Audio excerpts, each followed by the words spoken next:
Our next speaker is Patricia Alexander from the state of Pennsylvania, and she's been intricately involved in hoping to implement all kinds of screening for the state of Pennsylvania. And it's going to be providing the update on leukodystrophy screening. Thank you to Hunter's Hope for inviting Pennsylvania to speak on its program.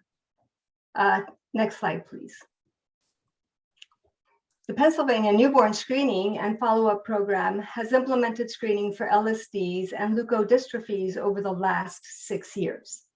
Optional screening for Krabbe began in February of 2016. However, with the passage of Senate Bill 983 in November of 2020, Krabbe screening for all Pennsylvania newborns became legislatively mandated in May of 2021 with the implementation of Act 133. Next slide, please. PerkinElmer Genetics is the exclusive contracted lab that processes the newborn screening samples for Pennsylvania. They provided the algorithm used for Krabbe screening. The normal GALC range is greater than or equal to 0.55 micromoles per liter per hour, and a normal cytosine level is less than 1.50 nanomoles per liter. So if the enzyme activity is below the cutoff, it is reflexed to second-tier cytosine and 30 kb deletion. If both cytosine levels and 30 kb are within normal limits, a repeat specimen is requested as it is inconclusive. If the cytosine level is within normal limits and there is one copy of 30 kb, then the specimen is reflexed to GALC sequencing and the referral is held. If the cytosine level is within normal limits and there are 2 copies of 30 kb, an immediate referral for workup is made. In the event that an abnormal cytosine is noted and there are no copies or 1 copy of 30 kb, then it is noted as being presumptive positive for Krabbe and the specimen is reflexed to GALC sequencing and a referral is made. If there are 2 copies of 30 kb, it is considered presumptive positive and an immediate referral is made. Next slide, please. When a second sample is collected, specimens with GALC less than 0.55 micromoles per liter per hour is sent to GALC gene sequencing. If a pathogenic variant or VOUS or no variants are detected, it is considered inconclusive. If a pseudo is noted, then no follow-up is warranted. Next slide, please. Krabbe was included as a screening disorder on the Pennsylvania mandatory newborn screening panel on May 21st, 2021. 134,602 babies were screened for GALC between May 21, 2021 and May 31st, 2022. Of those screened, 15 were referred to a treatment center. Of the 15 referrals, 4 were presumptive positive.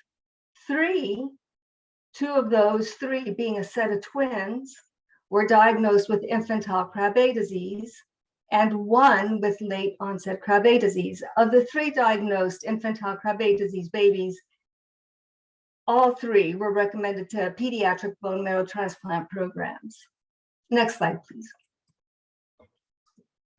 The contracted lab, PerkinElmer Genetics, is responsible for notifying the PCP of the presumptive positive result, providing the PCP a list of approved treatment centers or specialists for that particular condition, requesting PCP notify or speak with the family, and notify the department by fax or secure electronic medium of the presumptive positive result.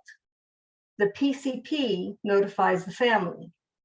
A series of actions is taken by our community health nurses from the time of the result to the final diagnosis.